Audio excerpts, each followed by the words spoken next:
चल छैया छैया छैया छैया चल छैया छैया छैया छैया छैया छैया छैया छैया चल छैया छैया छैया छैया चल छैया छैया छैया छैया चल छैया छैया छैया छैया छैया छैया छैया छैया चल Chaiyya Chaiyya Chaiyya. As all of you know, this Mela, Diwali Mela has been organized by Little India Chamber of Commerce. Thank you very much for organizing this event. Once again, happy Diwali.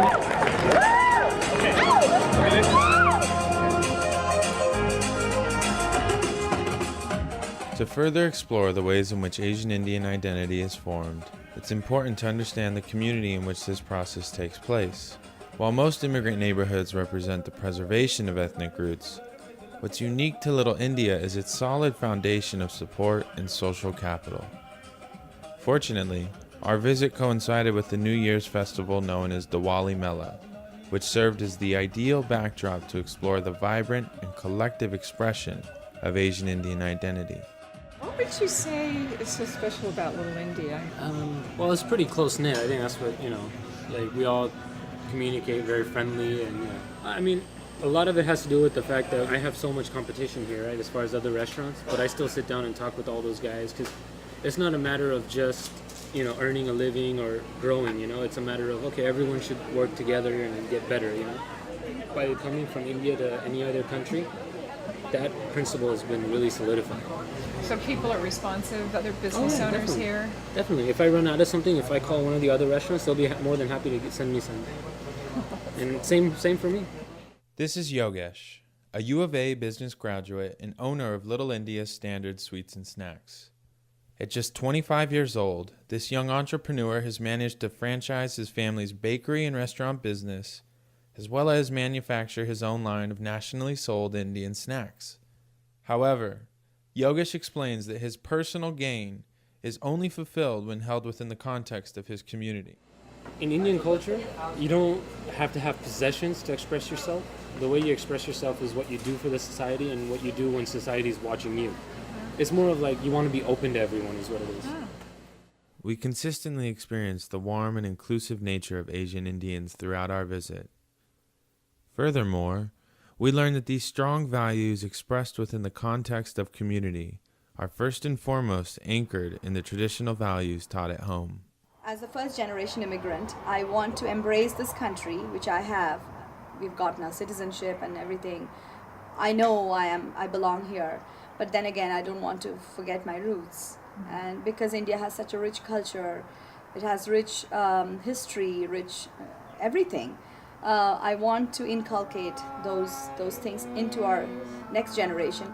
Now he's going to sing a Bhairav. Bhairav is a morning rag, which is sung in the morning, early morning, during sunrise.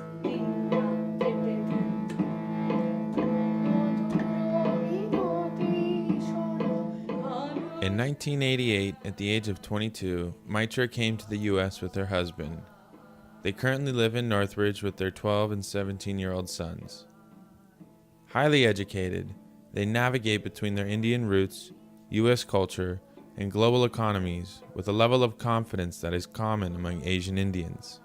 I really truly believe that in this day and age, you really have to be a citizen of the world to be able to embrace everything, all the differences. So I want them to have more of an open mind, not just to India, but to all the entire world, and India is just like a door to sort of see, okay, how the rest of the world is like. Don't be just sitting in California and be a Californian. The result of this global attitude allows Asian Indians to re-envision their identity in their own way and on their own terms. Without any restrictions or baggage, they freely create an identity that is best described as a state of fusion. Always evolving, never static. I'll listen to salsa, I'll listen to Latin, I'll go ahead and listen to some Arabic music, and there'll be snips that I'll go ahead and blend back into my music to make it sound better. Because you can't always stick to one genre of music. I think it's a pretty good thing that, culturally, that both cultures are adapting. Bollywood and Hollywood, I guess you could say, Recently, we came out with a movie called Sing is King, and the first track on the title track features Snoop Dogg in it. I'm pretty excited and enthusiastic about the fact of how far our Indian music has gone out, and not just in India, but brought out here as well.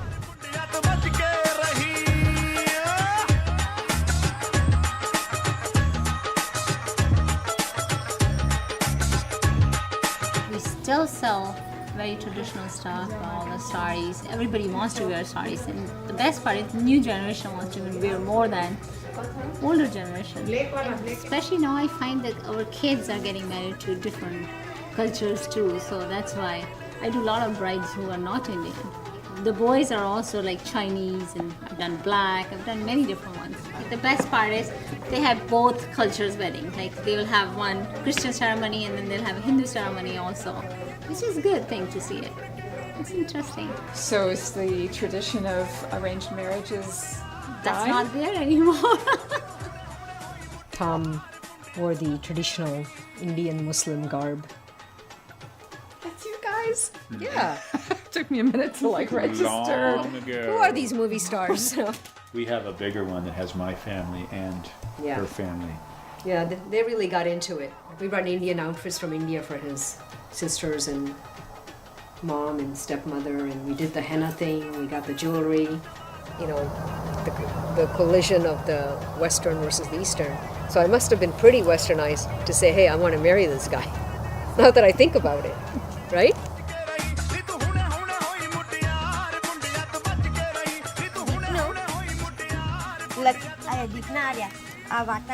And she's buying ready-made frozen stuff already for her kids who are in college, but they don't have time to cook, or So she's gonna send that off as a little care package for them, And even the owner, Private Uncle, his son goes to Berkeley, California, and he sends them heat and the ready instant. You just pop it in the microwave. He sends them that kind of stuff all the time. Yeah. People work a lot. When they come home, they're tired because I don't even cook either. I just pop something in the oven or the microwave, and it's ready to eat within 5 minutes. Nobody wants to cook anymore. Everything's, if you can eat it and it's ready, shoot, they're gonna take it. I really think that it's still a work in progress. I really do. This fusion process is still a work in progress. It's at times painful and at times very happy, but it's still a work in progress. This ongoing process allows Asian Indians to cross multiple boundaries and borders with ease and self-confidence. With an identity based in fusion, these new sophisticates represent a wide open portal for marketers to leverage their brands onto an unforeseen global scale.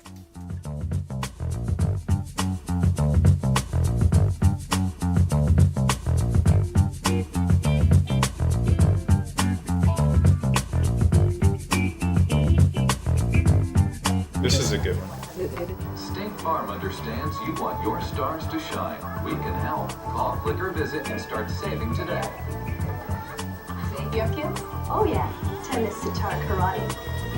I mean, it reminds me so much of Nassim, and I feel like I've, in a way, I have lived part of her life, So seeing the mother and the look in her eyes, I teared up. Okay.